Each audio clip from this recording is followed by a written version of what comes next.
Hey everybody out there on the internet, it is I, Sam Miller, aka Kendama Joe, and welcome to another edition of Joe's Mailbag, Episode 2, The Deuce, because that's probably what this episode will be, Deuce. Anyway, thanks to the responses from all of you after watching last week's episode, I had so much fan mail that I had to create a rundown for everything, because there's no way I can remember all of this, so if you see me breaking the fourth wall, this is what's going on. So, let's begin this. First section. See, this is another thing. Got so much stuff here, I have to break it down in sections. And this first section is called Ask Kendama Joe. So, these first series of questions come from a Tom. Tom does not give me a last name. He's just called Tom. Is Tom a rock? I don't know. I don't care. He asked. I answer. So, question number 1. Kendama Joe, show us your Kendama collection. Okay. Roll that beautiful bean footage. See, that's all I've got. I've never really had a whole lot to begin with. I have a few in my office on campus, and really on that shelf, that's all I've got. 20 at the max. Now, I've had a couple stolen from me for reasons unknown, but that's all I've ever had. I don't have, like, Alex Ruish's collection. I mean, I see that and I want to cry. But that's all I've ever really owned is 20 at the max. That's all I got. Question number 2. What is your favorite Kendama? My favorite Kendama has always been this one.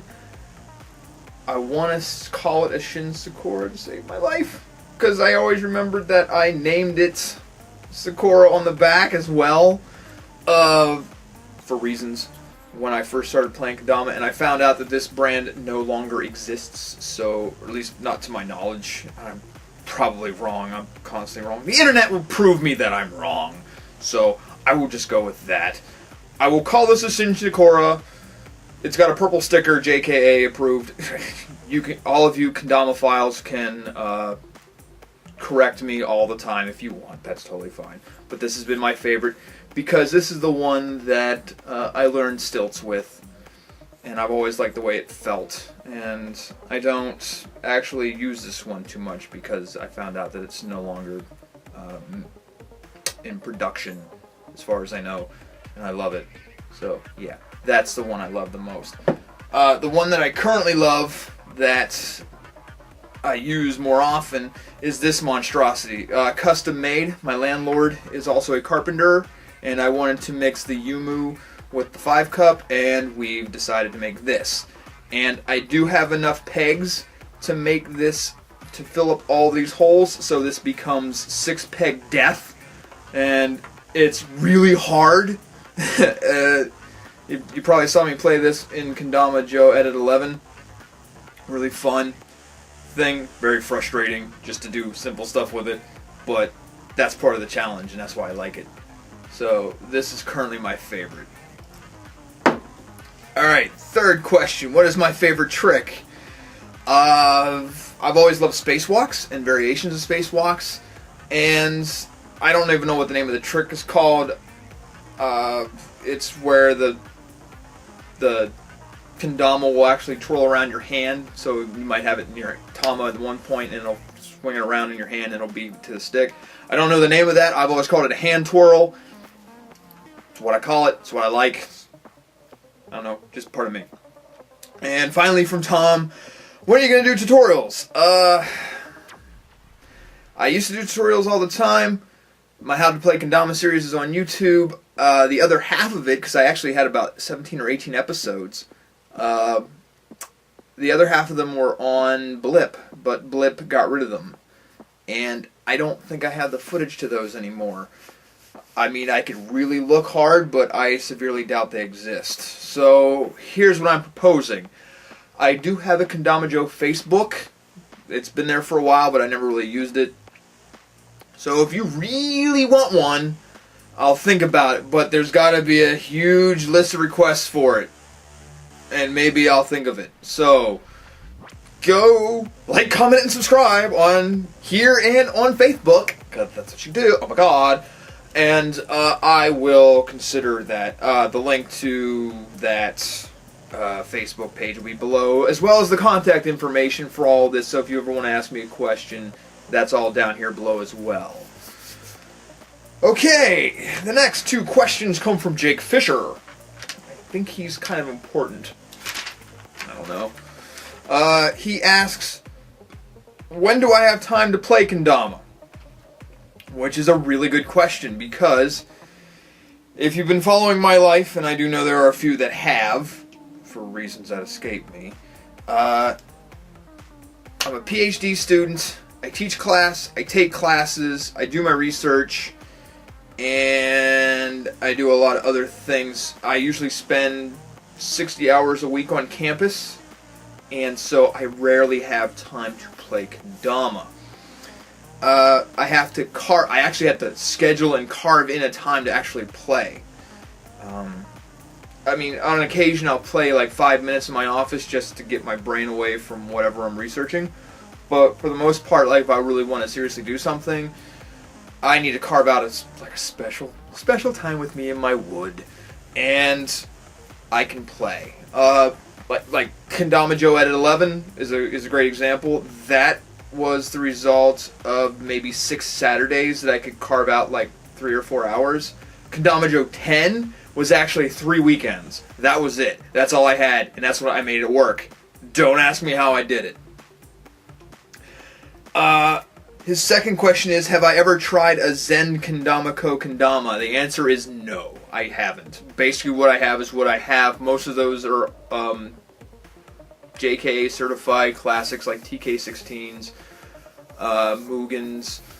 I guess they're considered OG now. Probably, because I'm an OG, an old fool who's so cool. But the short answer is no. I just never have. Never had the opportunity. I don't know. I have one Kendama, I think, in my stockpile. But I mean, I like it. It's a solid one, but it's not a Zen. I don't know what model it is anymore. I can't keep track of all that stuff. The next 2 questions come from a young man named Thomas. Thomas asks, what is the best brand of Kendama you've ever had or ever played with? Well, to me, the best Kendama is the one in my hand. Whatever Kendama that is the best one for me, because I'm using it and I'm playing Kendama. But instead of being facetious, out of everything that I've played, I prefer Sweets models the most. I haven't been disappointed with a Sweets model yet.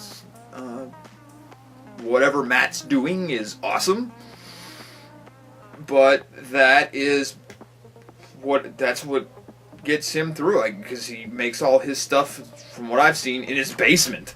So it's impressive, the stuff that they turn out, and it's quality stuff. So I guess for me it would be Sweets, because they have not yet let me down or disappointed me with a particular Kendama.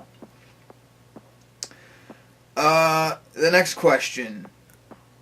Those BHC Kendamas, they're called Brian Hansen Kendama, custom Kendamas. They look awesome. I've just like the Zens, I've never played with one, so I wouldn't even know. I'm sort of that out of touch when it comes to Kendama. I actually haven't gotten a new Kendama in over, it's been about 6 months at least. And that was just something given to me by I can't remember who gave it to me. It's come from Kendama Europe. I think it's called a Play Kendama. That's the last thing. That's sitting in my office, and I don't really play with that one all that often. It just sort of sits there. Okay, next two questions come from a Grant Klein.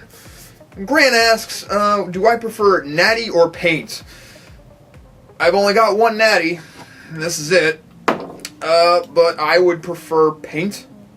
More of a paint guy. I don't know, I like colors. Don't get me wrong. Well, I got gas because I'm old. Don't get me wrong. stains, natural looks fine to me, but I guess I like color. That's a little bit of variety. And grain theory. The whole idea of grain theory, that is a good idea to me. They sound promising, but I just don't, I've never touched one.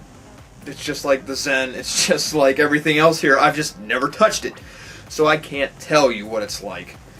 The next one actually comes from Sandpoint Kendama. Those people actually seem, they seem to care. They ask, am I ever going to make an appearance anywhere?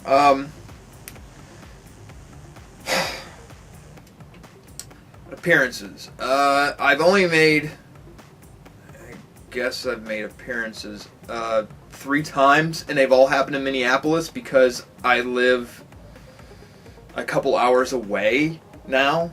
I used to live in Atlanta, and I was back in Pennsylvania. Now I'm up in North Dakota, so I'm relatively close to Minneapolis.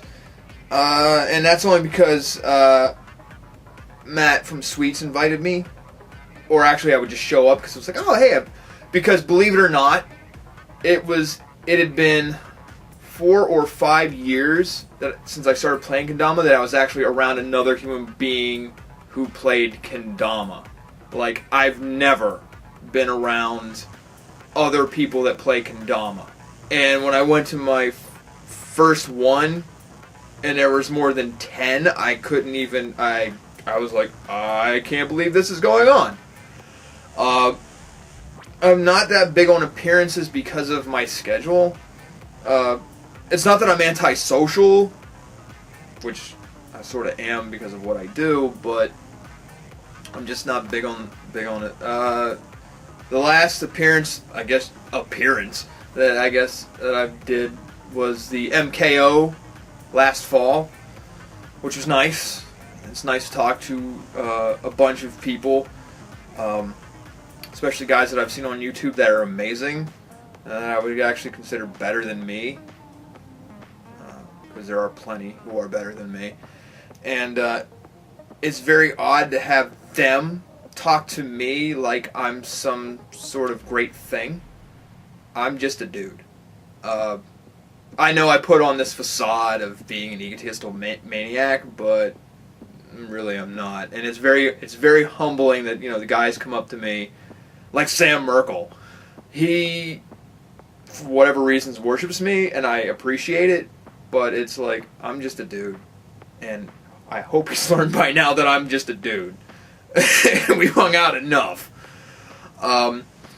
Yeah, it's very humbling to have these guys like, oh my god, I can't believe it's you, and you're still wearing that, and you're that, and it's like, thank you, but I just never really put that much thought into it. I mean, I'm flattered that anybody would even, give 2 rats' butts about what I do. I'm just a dude playing Kendama, and somebody liked it. Whatever. But appearances, I'm not big on it because I'm sort of stuck out here in the middle of nowhere. So if it happens, it happens.